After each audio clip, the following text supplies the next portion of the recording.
When I read the book Animal Farm by George Orwell a few years ago, um, stylistically, it was very powerful to me because it uses themes like, talking animals, which would involve things that you would normally imagine in a bedtime story or a fairy tale for children, but then adds on these sort of political and philosophical implications and all this sort of very dark underbelly to it. And I think that was obviously a very brilliant choice, and why the story is very memorable.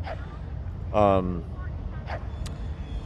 and also the phrase, all animals are equal, but some are more equal than others. I think in addition to the very obvious sort of comical kind of hypocrisy to it that, we're all familiar with when it comes to the two-faced nature of politics, etc., I think in addition, it shows that a kind of a hurdle or an emotional hurdle that you would imagine when these sort of naive idiots like that, like the animals in the book, would encounter when they're trying to determine, okay, well, what creates a free society, a free community once we've overthrown the people who have power over us, right? And the main hurdle that you would, or the main obstacle that you would have to confront is, well, technically, if you want to have what you call a free society, where there is a consensus among a group of people,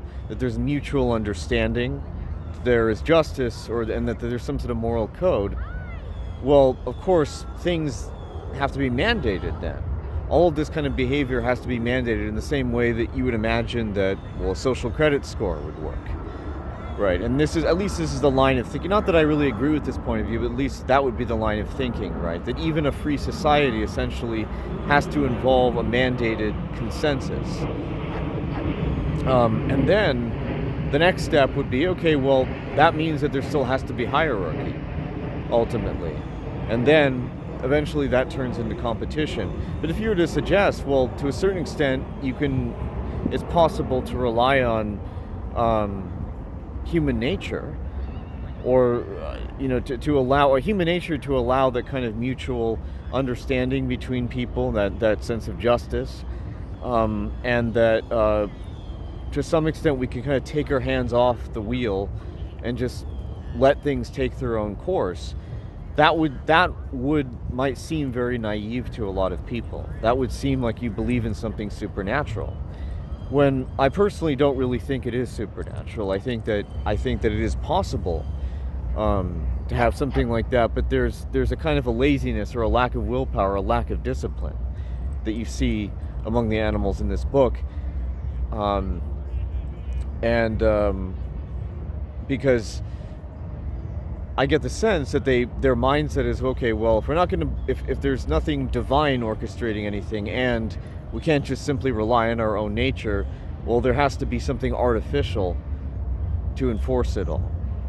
And that's really, I think, the most dangerous thing about that entire society of animals in the book. But I really just love the style of storytelling, because, as I've mentioned, I've actually seen other storytellers use this sort of technique as well, where they combine more childlike matters with more serious matters that have a darker underbelly. Like Mozart uses this, many satirists use this, and it's a technique that I've wanted to be able to achieve for a while, but I think it's very challenging. I think it's very difficult, but I actually at some point do want to read this book again soon. Because I think I'd appreciate it more now that I'm less naive about things. And whenever I think of this book, I also think of there's a film version that was brilliant that came out a couple of years ago, where they actually used puppets to play these animals. And so it just created this whole other layer, it gave the story this whole other layer that was very savory, and it made a really big impression on me.